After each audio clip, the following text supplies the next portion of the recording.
देश के लगभग 18 राज्यों में मॉनसून दस्तक दे चुका है।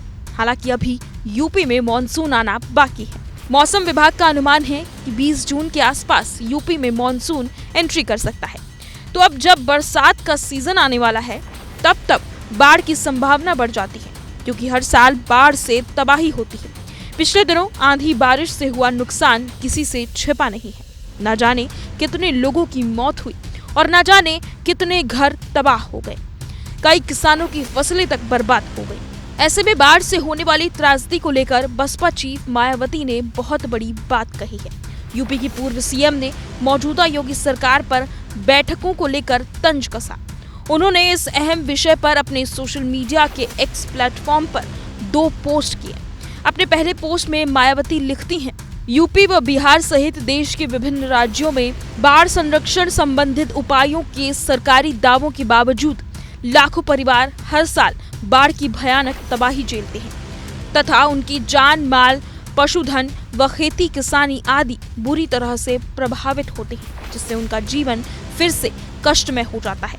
यह चिंतनीय है। बहुजन समाज पार्टी के राष्ट्रीय अध्यक्ष का कहना है कि सरकार दावा तो करती है कि बाढ़ प्रभावितों के लिए सारे इंतजाम है, मगर हकीकत में कुछ होता नहीं है। सारे दावे भ्रष्टाचार की भेंट चढ़ जाते हैं।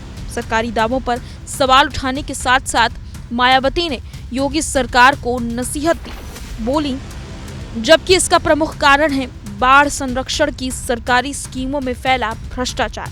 इसके प्रति यूपी सरकार को भी बैठकों से आगे जाकर जमीनी स्तर पर ईमानदारी से सक्रियता व सख्ती करने की जरूरत है, ताकि बाढ़ प्रभावित करोड़ों लोगों की सही से मदद हो सके व उनका जीवन त्रस्त न बना रहे। यानी मायावती ने अपने पोस्ट में साफ कह दिया है कि इसकी असली वजह बाढ़ संरक्षण योजनाओं में फैला भ्रष्टाचार है। उन्होंने यूपी सरकार को चेताया भी कि बैठकों दावों से आगे बढ़े और जमीनी स्तर पर काम करें, ताकि करोड़ों बाढ़ प्रभावित लोग खुश रह सकें। मायावती से पहले अखिलेश यादव ने यूपी में बारिश और आंधी से मची तबाही पर सरकार को घेरा था।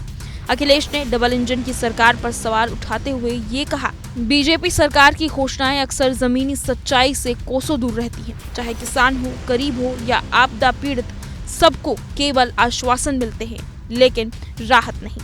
बीते सालों का उदाहरण देते हुए सपा सुप्रीमो ने ये भी कहा था कि पिछले वर्षों में भी जब राज्य में बाढ़, ओलावृष्टि या सूखा पड़ा, तब भी सरकार ने पीड़ितों को केवल कागजी मदद दी, जबकि वास्तविकता ये रही कि ज्यादातर पीड़ितों तक राहत पहुंची ही नहीं। यूपी में फिलहाल बाढ़ आई नहीं है कि, मगर अभी से विपक्षी दलों ने इसे मोहरा बनाकर सरकार को लपेटना शुरू कर दिया है।